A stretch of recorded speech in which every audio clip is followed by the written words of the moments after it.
In today's video, we dive into a powerful story of prejudice, courage, and unexpected redemption. Picture this: a quiet city street where two officers spot a black man standing near his car. Their biases lead them to mock and harass him, unaware of who he really is. This man isn't just anyone, he's a respected doctor, someone whose work saves lives every day. But it's not until these officers learn about the life he recently saved that everything changes. What happens next is a lesson in humanity that you won't want to miss. Stay tuned as we uncover the full story and the surprising twist that left everyone speechless.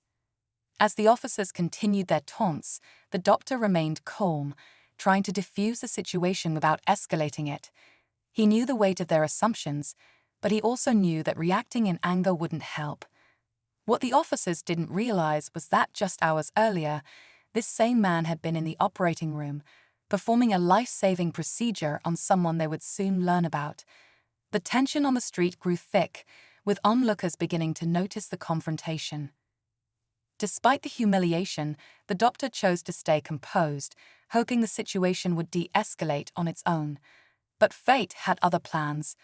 Just as things seemed to reach a boiling point, a familiar face emerged from the crowd, someone who knew the doctor well and had a crucial connection to the story unfolding.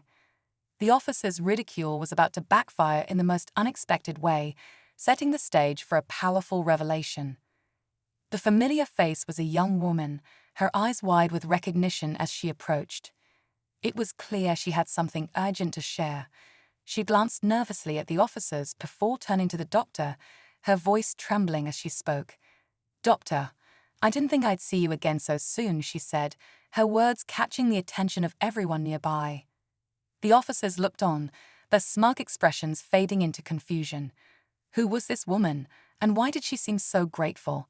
The doctor gave her a reassuring smile, encouraging her to speak. She turned to the crowd, her voice gaining strength as she recounted the events of the previous night. "This man," she began, "saved my brother's life. He was rushed to the hospital after a car accident, and if it weren't for this doctor's quick actions, he wouldn't have made it."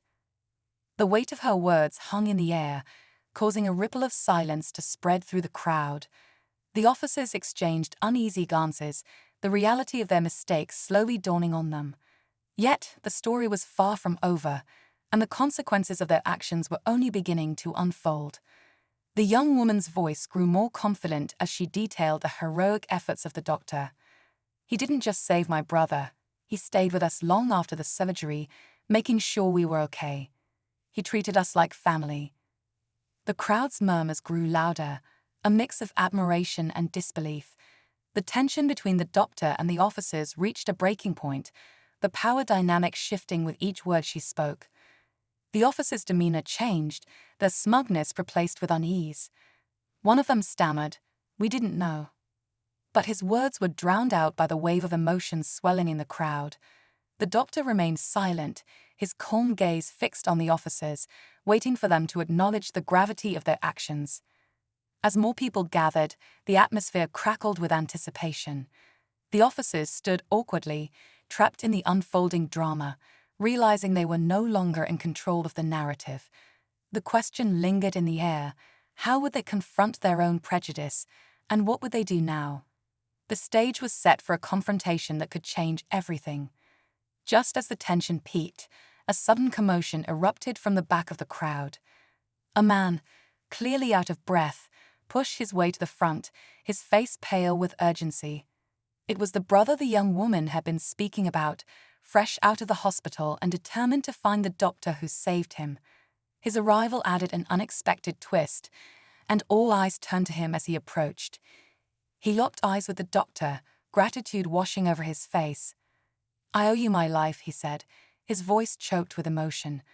But before he could say more, he turned to the officers, recognizing them immediately.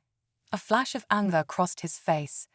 "You're the same ones who ignored me when I needed help that night," he accused, his words cutting through the air like a blade. The crowd gasped, the revelation sending shockwaves through the gathering.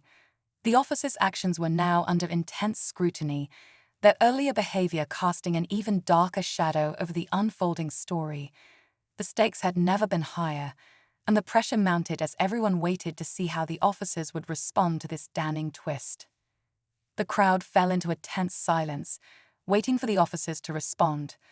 Their faces betrayed a mix of guilt and fear as the weight of their actions pressed down on them. One officer finally stepped forward, his voice shaking as he tried to explain. "We didn't know, we didn't realize who you were," he said, grasping for a way to justify their behavior. But the doctor, calm as ever, shook his head. "It shouldn't matter who I am," he said firmly. "You judged me before knowing anything about me. That's the problem." His words hit hard, resonating with the crowd and leaving the officers with no defense. The brother stepped closer, his eyes blazing. "If it weren't for this man, I wouldn't be standing here. You ignored me when I was in need, and he saved me. Think about that." His voice carried a powerful message, one that could not be ignored. Just as it seemed the situation had reached its conclusion, the doctor took a deep breath and offered a final twist. "I'm not here to punish you," he said, his voice filled with empathy.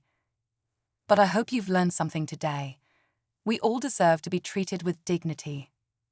The officers nodded, visibly shaken. The crowd slowly began to disperse, the lesson of the day hanging in the air. It was a moment of reckoning, a powerful reminder that change starts with recognizing our own biases and choosing to act differently. The story had reached its climax, but the impact of the events would linger long after. As the crowd thinned, the doctor stood quietly, watching the officers absorb the gravity of what had happened.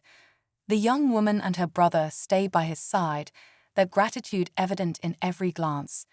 The officers, humbled by the experience, offered a sincere apology. "We'll do better," one of them said, his voice laced with regret. It was a small step, but a necessary one. The doctor nodded, acknowledging their words. "It's not about being perfect," he replied. "It's about recognizing when you've been wrong and making a commitment to change." With that, the group dispersed, each person carrying the weight of the lesson learned. The doctor returned to his car, his heart heavy but hopeful. He knew this was just one moment in a larger fight against prejudice, but it was a moment that mattered. As he drove away, he reflected on the power of compassion and the importance of standing up for what's right.